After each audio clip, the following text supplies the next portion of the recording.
कलयुग के खत्म होने से पहले दिखने लगेंगे ये 6 संकेत। इन्हीं के बाद जन्म लेंगे कल की भगवान।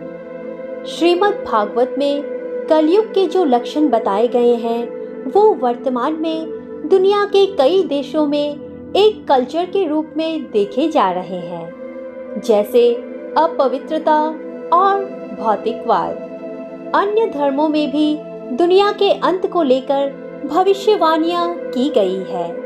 तो क्या संकेत है कि यह कलयुग है और क्या इसका अंत होने वाला है? जैसा कि हम सब जानते हैं, अभी का जो युग चल रहा है उसका नाम कलयुग है। सनातन धर्म ग्रंथों के अनुसार 4 युग होते हैं: सतयुग, त्रेता युग, द्वापर युग और कलयुग। हर युग का समय निर्धारित किया हुआ होता है। जब युग का समय निर्धारित किया हुआ पूर्ण हो जाता है तब युग परिवर्तन होता है। युग परिवर्तन के अनुसार सब कुछ बदल जाता है।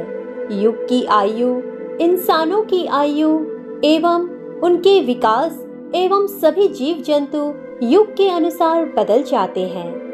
तो आज हम बात करेंगे जो युग अभी चल रहा है, यानी कि कलयुग के बारे में, कि कलयुग का समय पूर्ण होने पर इसका अंत किस प्रकार होगा, कैसे एक नए युग यानी कि सतयुग की शुरुआत होगी। तो चलिए जानते हैं। कलयुग का अंत नजदीक आते आते कौन से संकेत मिलेंगे? चारों युगों में से कलयुग आखिरी युग माना जाता है, जिसके बाद महाप्रलय आना निश्चित है। सतयुग, त्रेता युग, द्वापर युग और फिर कलयुग। सनातन धर्म में इन 4 युगों में धरती के जीवन चक्र को बांटा गया है। इन 4 युगों का एक चक्र है जो एक पहिए की तरफ घूमता रहता है। जब चारों युगों का समय पूरा हो जाता है तो आखिर में कलयुग के बाद महाप्रलय आता है। पृथ्वी जलमग्न हो जाती है और फिर इस पर जीवन की शुरुआत सतयुग के रूप में होती है। अभी कलयुग चल रहा है और धीरे धीरे ये अपने चरम की तरफ बढ़ रहा है। लेकिन जब कलयुग अपने अंत की तरफ पहुंचेगा तो आसपास इसके अंत के संकेत दिखने लगेंगे।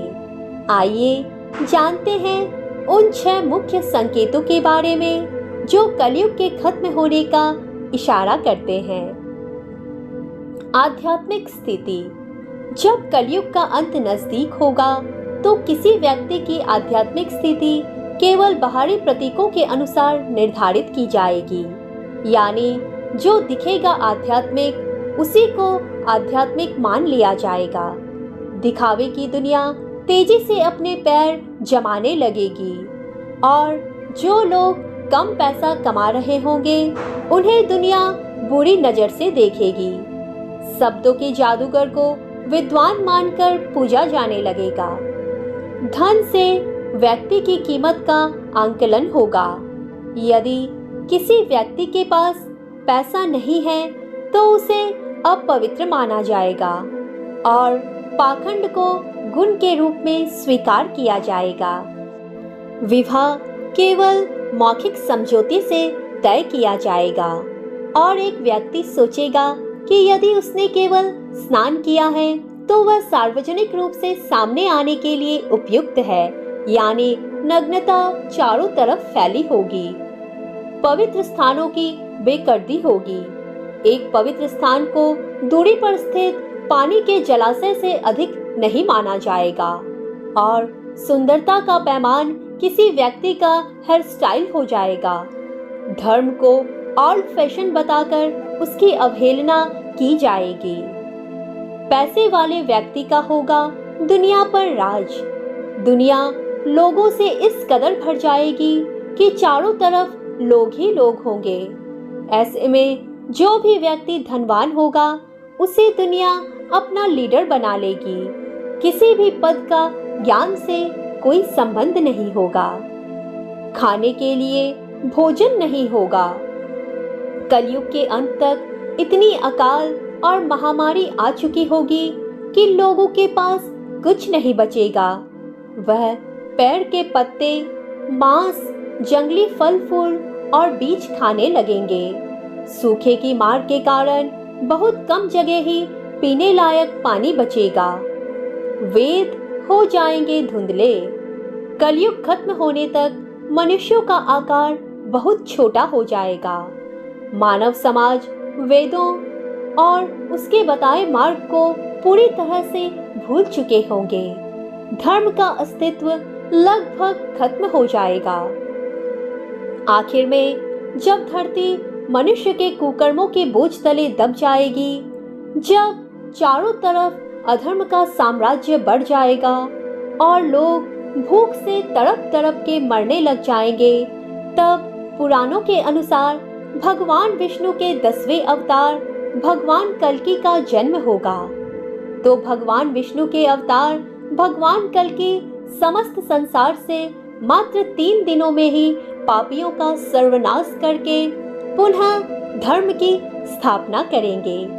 जब कलयुग में सारे पापियों का सर्वनाश हो जाएगा, उसके बाद नया युग सतयुग के निर्माण के लिए और कलयुग के प्रभाव को खत्म करने के लिए लगातार इस पृथ्वी पर 12 वर्षों तक मोटी एवं मूसलाधार वर्षा एवं वज्रपात होगी, जिससे समस्त पृथ्वी जलमग्न हो जाएगी। तब फिर एक साथ 12 सूर्य उदय होंगे और जलमग्न हुई पृथ्वी का जल सोख लेगी। तब फिर इस पृथ्वी पर नई भूमि और नए युग का निर्माण होगा, जो सतयुग के नाम से जाना जाएगा। तब इस संसार में फिर से जीवन यापन संभव होगा। जानिए कलयुग के अंत के बाद क्या क्या होगा। पुराणों के अनुसार जब कलयुग का पूरी तरह से अंत हो जाएगा, तब धरती पर जीवन की एक नई शुरुआत होगी। प्रकृति फिर से धीरे धीरे पूरी धरती पर फैल जाएगी। इंसान फिर से धरती पर जन्म लेगा और एक नए युग की शुरुआत होगी। इस नए युग में ना तो कोई पाप होगा और ना ही कोई पापी होगा। सभी इंसान मिलकर रहेंगे और सात्विक जीवन जिएंगे। सब लोग भगवान का स्मरण करेंगे और एक दूसरे का भला करेंगे। सतयुग की अवधि 17,28,000 वर्ष की होगी और इस युग में मनुष्यों की आयु 4,000 से 10,000 वर्ष हो जाएगी। चारों तरफ धर्म का साम्राज्य बढ़ जाएगा। पृथ्वी पर एक बार फिर से धर्म का बोलबाला होगा। लोगों के मन में एक दूसरे के लिए नफरत नहीं होगी। हर तरफ लोगों के मन में एक दूसरे के प्रति प्रेम और सद्भावना होगी। मानवता की पुनः स्थापना होगी और मनुष्य को परम ज्ञान की प्राप्ति होगी। इंसान भौतिक सुख के जगह मानसिक सुख पर ध्यान देंगे। पूजा पाठ व कर्मकांड में विश्वास करने लगेंगे। सतयुग में इंसान अपने तपोबल से ईश्वर की प्राप्ति कर सकेगा। वह भगवान से बात कर सकेगा। इस युग में मनुष्य का अपने शरीर पर पूर्ण नियंत्रण होगा। सतयुग को सृष्टि का स्वर्ण युग माना जाएगा। दोस्तों, सतयुग के बारे में और भी विस्तार से जानने के लिए कि कैसा होगा सतयुग में और आगे क्या क्या होगा सतयुग में, जल्दी से हमारे चैनल को सब्सक्राइब कर ले, क्योंकि हम आपके लिए इसी तरह की और भी वीडियोस लेकर आएंगे, जिसमें हम आपको दिखाएंगे सतयुग में आगे और क्या क्या होगा। दोस्तों, कैसी लगी आपको हमारी पोस्ट, हमें कमेंट करके जरूर बताएं। मिलते हैं इसी तरह की एक और वीडियो के साथ। तब तक के लिए टेक केयर, बाय बाय।